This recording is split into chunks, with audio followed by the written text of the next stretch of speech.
Sounds like one of my clients. At Simone David Barbershop in downtown Seattle, they know what their clients want.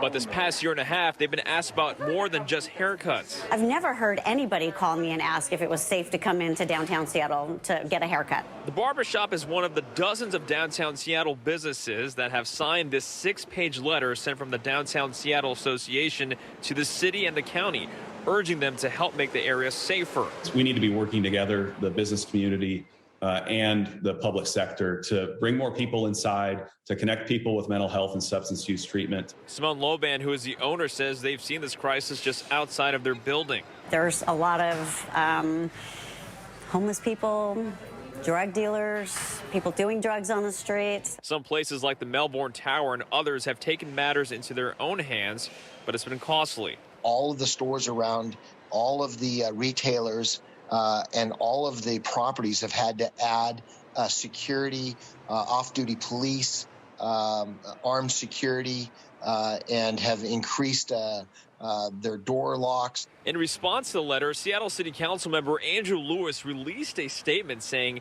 there is a significant overlap between the council's 2021 budget priorities and the goals of this letter, including a fully funded police hiring class and investment in the innovative Just Care program. This fall, we need to look toward building on those investments in the 2022 budget, and these items deserve our full consideration. I'm a dad. I'm a protector. I couldn't do it this time. Yeah, Mayor, as you can imagine, they still are very much shaken up about all this, but they do say this is one step closer to getting justice for their daughter. I can never tell you how much this hurts.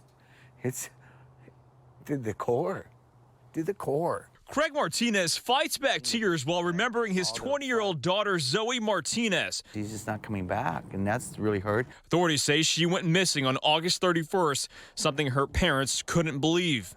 She's never done that before. Been gone. And it was been gone. And I was so worried.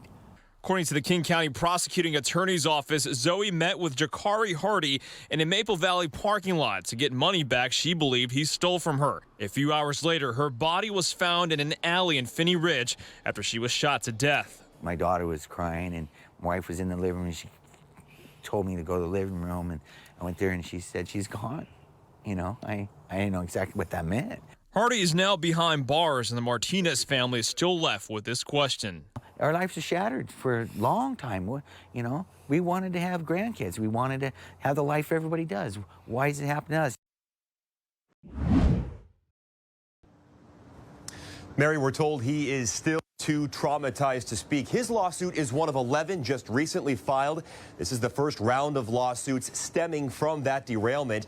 And it isn't just Amtrak they're going after, but BNSF, who owns and operates that track there as well. Oh my God, it's on its side. Terrifying moments on the tracks. Amtrak's Empire Builder derailing while traveling to Seattle from Chicago just last month, killing 3 people and injuring more than 50 others. An incident like this doesn't occur in the absence of negligence. And with lawsuits now coming forward, a 40-year-old Seattle man is suing both Amtrak and BNSF for negligence. The 12-page filing alleges, quote, an unsafe condition existed on the railroad track, leaving him hospitalized for care and treatment. Christopher Riddle is with the Chicago-based law firm representing him. We're talking about the condition of the rail cars, maintenance, operation, inspection. He says they've dispatched a team of former NTSB officials to get more answers as to what exactly happened there in rural Montana. Long after these lawsuits have resolved, the victims of this derailment are going to be living with the scars from the incident for the rest of their lives. Closer to home, Riddle also represented some of those riders injured in that deadly derailment in DuPont back in December of 2017. That investigation concluded the locomotive's engineer had inadequate training and took a sharp curve too fast. Yeah, Steve, well, members of that church held a rally just a couple of hours ago just outside here at the Archdiocese building. They want to meet with the Archbishop in person. They also tell me simply going to another church just won't be the same. Dozens of members of St. Mary's Church in South Seattle held a prayer rally outside of the Archdiocese building on Sunday afternoon. After decades, the church is set to close. It's been a place many called home.